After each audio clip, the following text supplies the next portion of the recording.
بسم الله الرحمن الرحيم.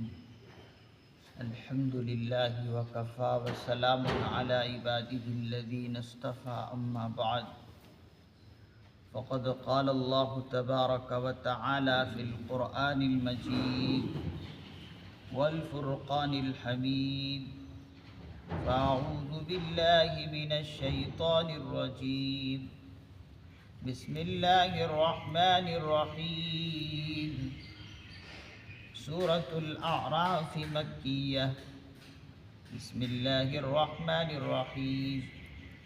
ألف لام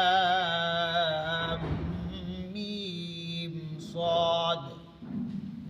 كتاب أنزل إليك فلا يكن في صدرك حرج منه لتنذر به وذكرى للمؤمنين.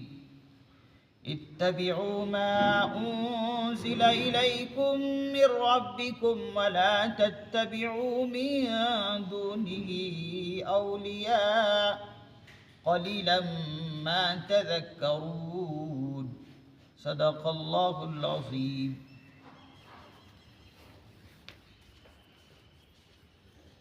سورۃ الاعراف مکیہ.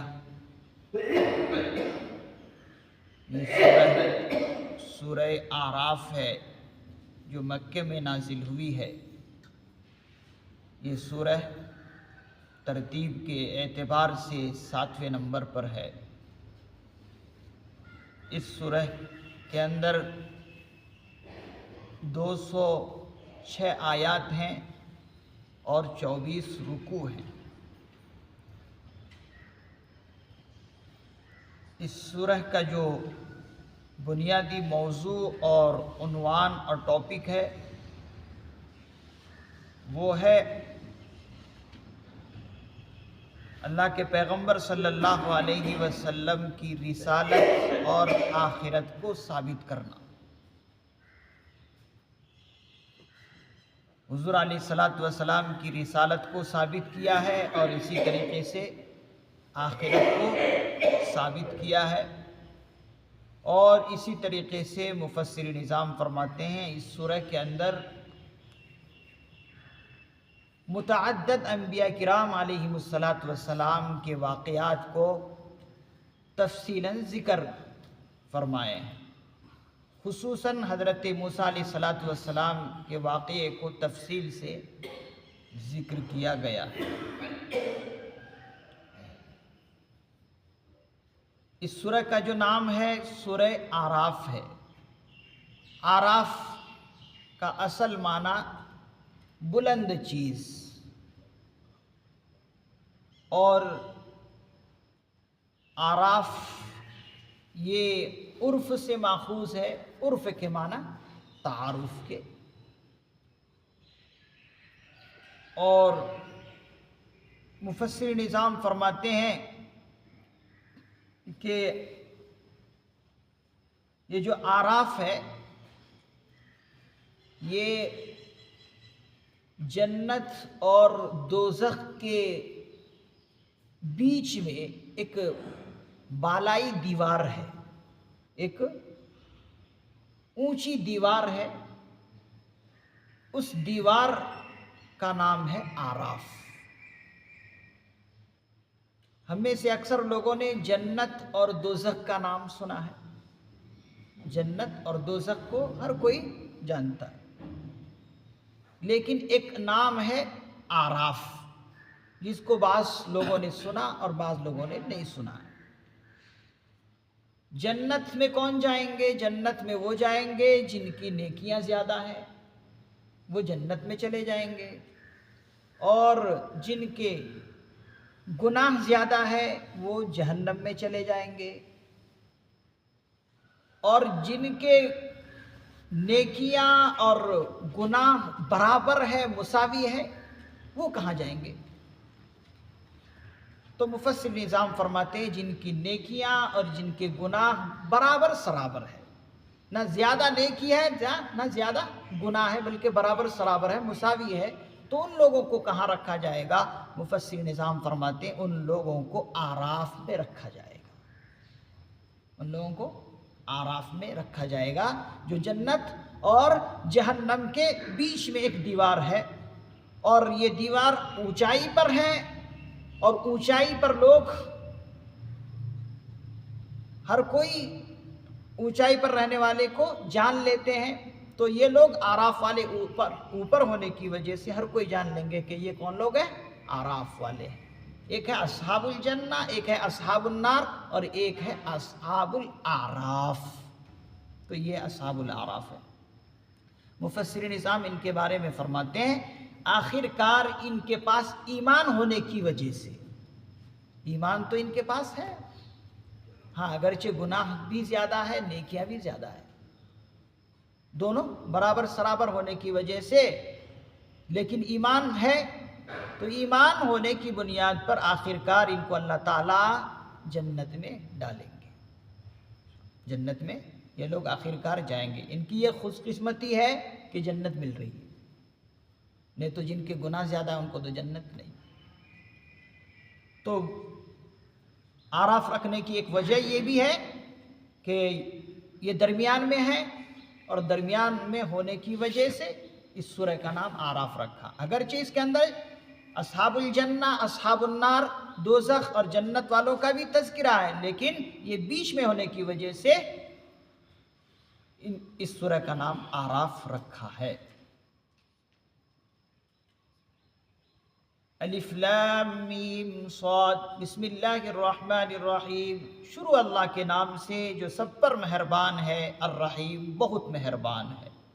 الف لام میم صاد، یہ حروف مقطعات کہلاتے ہیں۔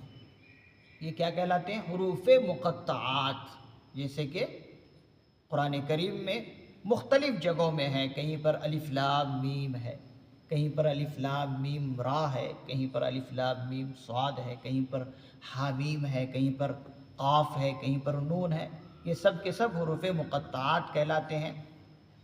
جیسے حروف حرف کی جمع ہے، حروف حرف کی جمع ہے، اسی طریقے سے یہ مقطعات مقطعتن کی جمع ہے، اور مقطعتن کے معنی آتے ہیں کاٹنا، تو ان حروف کو بھی کاٹ کاٹ کر پڑھا جاتا ہے۔ الف جبکہ لکھا ہوا ہے سب کے سب ملے ہوئے، الف لام میم صاد سب لکھے ہوئے، لیکن کاٹ کاٹ کر یہ پڑھے جاتے ہیں، اس لیے ان کو کیا کہلاتے ہیں؟ حروف مقطعات۔ ان کے بارے میں فرماتے ہیں مفسر نظام کہ ان کے معنی اور مطالب اللہ سے زیادہ کوئی نہیں جانتا، اور اس کے معنی اور مطالب اللہ اور اس کے رسول صلی اللہ علیہ وسلم کے درمیان ایک راز ہے۔ اب جب یہ راز ہے حضور اور اللہ کے درمیان، تو اس میں پڑھنے کی ضرورت نہیں ہے، قریدنے کی اور چھان بین کی ضرورت نہیں کہ اس کے معنی اور مطالب کیا ہیں، اس میں پڑھنے کی ضرورت نہیں۔ کیوں؟ اس لیے کہ ان کے معنی اور مطالب پر اسلام کا اور شریعت کا کوئی مسئلہ موقوف بھی نہیں ہے کہ نہیں جانے تو کوئی مسئلہ حل ہی نہیں ہوگا، ایسا بھی نہیں ہے، تو اس کے پیچھے نہیں پڑھنا۔ اور بھی وضاحت اس کے بارے میں ہے مفسر نظام کی کیوں اللہ تعالیٰ قرآن کریم میں لائے ہیں، تو بعض نے اس کا جواب دیا کہ یہ ایک عالم کے لیے امتحان ہے، اور جو نہیں جانتا اس کے لیے بھی امتحان ہے، جو جانتا ہے اس کے لیے امتحان اس اعتبار سے ہے کہ اسے کبھی اپنے علم پر فخر نہ ہو کہ میں تو بڑا ادیب ہوں، بڑا مفسر ہوں، بڑا مدقق ہوں، محقق ہوں، تو ان کے لیے یہ کیا ہے؟ الفاظ امتحان ہے کہ دیکھ تو کیا ادیب ہے، ذرا بتا اس کے معنی اور مطالب کیا ہے، تو وہ کہہ دے گا نہیں مجھے آتا نہیں، تو معلوم ہوا یہیں پر تیرا علم کا امتحان ہو گیا۔ اور جن کو نہیں آتا ان کے لیے کیا کہا جاتا کہ پڑھو، سمجھو کہ قرآن کریم کس لیے ہے، تو یہ دونوں کے لیے ایک امتحان ہے، لہذا اس کے پیچھے نہیں پڑھنا۔ کتاب انزل الیک فلا یکن فی صدرک، ایک ایسی کتاب ہے یہ پیغمبر یہ ایک ایسی کتاب ہے جو آپ پر اتاری گئی ہے، فلا یکن فی صدرک حرج من، بس آپ اس کی وجہ سے اپنے دل میں پریشانی نہ محسوس کیجیے، فلا یکن، لہذا آپ اپنے دل میں تنگی اور پریشانی محسوس نہ کیجیے، لتنذر بہ، بلکہ آپ اس کے ذریعے سے لوگوں کو آگاہ کیجیے، ہوشیار کیجیے، ڈرائیے، ان کے مستقبل کو بتلائیے، فیوچر کو بتلائیے کہ کیا آگے ہونے والا ہے۔ لتنذر، آپ اس کے ذریعے کیا کیجیے؟ ہوشیار کیجیے، ڈرائیے، دھمکائیے اور باخبر کیجیے آنے والے دن سے۔ وَذِكْرَىٰ لِلْمُؤْمِنِينَ، اور خصوصاً یہ مومنوں کے لیے نصیحت کا ایک پیغام ہے۔ قرآن کریم خصوصاً مسلمانوں کے لیے کیا ہے؟ ایک نصیحت کا پیغام ہے۔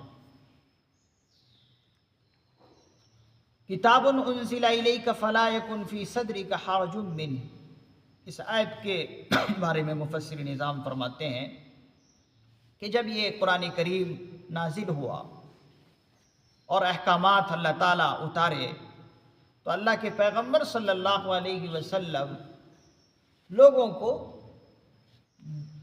یہ پیغامات سنانے لگے، تبلیغ دین کرنے لگے، تو اپنے دل میں یہ بہت شاق محسوس کرتے تھے، گرانی محسوس کرتے تھے کہ میں لوگوں کو سمجھا رہا ہوں، لوگ سمجھتے نہیں، میں منوانے کی کوشش کرتا ہوں، لوگ مانتے نہیں میری بات۔ تو اس سے جو ہے حضور تنگ دل ہوتے تھے، دل چھوٹا کر لیتے تھے کہ میں ایک منصب نبوت پر فائز ہوا ہوں، اللہ نے مجھے یہ عہدہ دیا ہے، میں اللہ کی دین کی خدمت کر رہا ہوں، لوگوں کو چاہیے تھا کہ میری بات مانتے نہیں، تو حضور اپنے دل کو تنگ کر لیتے تھے۔ تو اللہ نے فرمایا فَلَا يَكُنْ فِي صَدْرِكَ حَرَجٌ، آپ اپنے دل میں تنگی کیوں محسوس کر رہے ہیں کہ میں منوانے کی کوشش کر رہا ہوں، لوگ نہیں مان رہے؟ آپ کا کام کیا ہے؟ یہ پیغام حق پہنچانا ہے صرف، آپ کا کام منوانے کا نہیں ہے، ذمہ داری آپ کے منوانے کی نہیں ہے، آپ صرف بتلا سکتے ہیں، بس آپ پھر کیوں اتنا تنگ ہوتے ہیں؟ ایسے ہی اور بھی بعض مقامات پر اللہ کے پیغمبر صلی اللہ علیہ وسلم کو تسلی دی ہے اللہ نے، لعلک باخع نفسک، آپ اپنے آپ کو کیوں ختم کرنے کے اوپر تلے ہوئے ہیں، کیوں اتنا بوجھ لے لیتے ہیں کہ آپ پریشان ہو جاتے ہیں؟ آپ پریشان نہ ہوئیے، آپ کا کام منوانے کا نہیں ہے، آپ کا کام صرف پہنچانا ہے۔ یہاں سے معلوم ہوا کہ ہر داعی کا کام صرف دعوت دینا ہے، نماز نہیں پڑھ رہا، نماز کی دعوت دے، کوئی غلط کام کر رہا، گناہ کر رہا، گناہ سے روکنے کا کام، گھر میں بے حیائی ہو رہی، بولنے کا کام ہے، بچے بگڑ رہے ہیں، ان کو دین کی طرف رغبت اور ترغیب دینے کا کام ہے، معاشرے میں بے حیائی ہے اور رسم و رواج ہے، ان کے بارے میں بولنے کا کام کہ یہ غلط ہے، یہ صحیح ہے، یہ کام صرف ایک داعی کا ہوتا ہے۔ نتیجہ برآمد کرنا ایک انسان کا کام نہیں ہے، نتیجہ لانے کا کام، رزلٹ لانے کا کام اللہ کا ہے، وہ اللہ کرے گا۔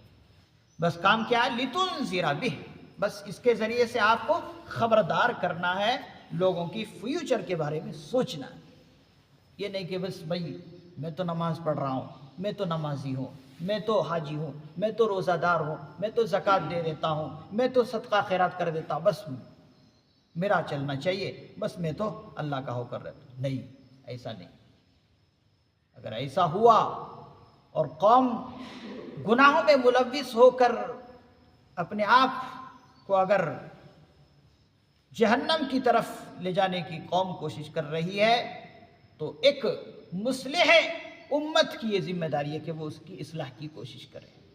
جیسے بنی اسرائیل کا واقعہ، ایک شخص نے پوری عبادت راتوں بھر کی اور قوم کہاں کہاں جا رہی ہے، کیا کر رہی ہے، اس کا کوئی اس کو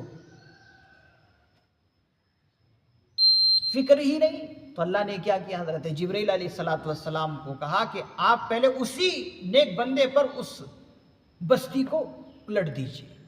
تو دیکھیے یہاں پر تو بتانے کا موقع نہیں، بس یہاں پر اتنا ہی بتانا ہے کہ انسان کو ایک مسلمان کے بارے میں فکر ہونی چاہیے۔ مسلمانوں کے معاملات میں جو ہے تھوڑے بہت اگر کوئی فساد پھیلا رہا ہے اور بے انصاف ہے تو کچھ نہ کچھ اصلاح کی اسے فکر ہونی چاہیے۔ اگر اصلاح کی فکر نہیں ہے تو وہ مسلمان ہی نہیں، فلیس منہم، حضور نے فرمایا وہ مسلمانوں میں سے ہے ہی نہیں۔